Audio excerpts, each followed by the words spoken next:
हमारे देश में औरंगजेब के इतने प्रेमी भरे पड़े हैं जितने की शायद वहां भी नहीं है जहां से मुगल आक्रांता आए थे।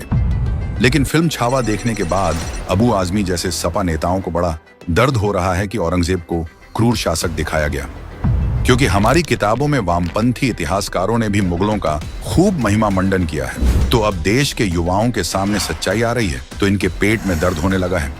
आज हम औरंगजेब के काल बने मराठा वीरों की वो गाथा सुनाएंगे जिससे सुनने के बाद आपको अपने सनातनी होने पर गर्व होगा। ऐसे शुरू हुआ मुगलों का पतन। छत्रपति संभाजी महाराज को रास्ते से हटाने के बाद मुगलों ने रायगढ़ किले पर कब्जा कर लिया था और महाराज की पत्नी येसुबाई और बेटे को बंदी बना लिया था। सारी ओछी हरकतें करके औरंगजेब ये ख्वाबी पुलाव पकाने लगा था कि इससे मराठों के हौसले टूट जाएंगे। उसे ये मालूम नहीं था कि संभाजी के जाने के बाद मराठों के दिल में लगी आग औरंगजेब का जनाजा उठने से पहले बुझने वाली नहीं थी। औरंगजेब इस बात से अनजान था कि उसने मधुमक्खियों की छत्ते में उंगली डाली है जो उसके पूरे शरीर को भंभोर कर ही दम लेगी। खैर, इन सब के बीच संभाजी महाराज के छोटे भाई राजाराम महाराज ने मराठा सिंहासन संभाला और मराठाओं की ताकत को एकजुट किया। फिर क्या था, मुगल अपने कफन सजाने लगे थे। सबसे पहले मराठा सरसेनापति संताजी घोरपड़े जी ने मुगलों का प्रमुख सेनापति मुखर्रब खान को जहन्नुम पहुंचाया था,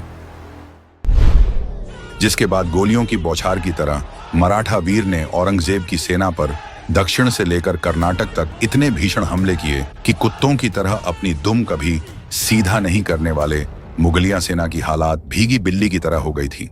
धीरे धीरे डायनासोर की तरह उनकी संख्या कम होती चली गई और जल्द विलुप्त भी होने वाली थी। लेकिन बात सिर्फ युद्ध जीतने तक खत्म नहीं हुई।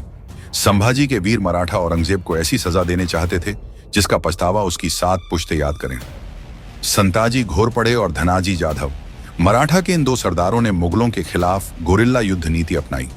इस रणनीति से मराठाओं ने मुगलों के भोजन और हथियारों की सप्लाई रोक दी, जिससे उनकी विशाल सेना कमजोर पड़ गई और इसी तरह 27 सालों तक चले युद्ध में मुगलिया साम्राज्य की नींव हिल गई थी। मराठों ने मुगलों से रायगढ़ किला वापस छीन लिया।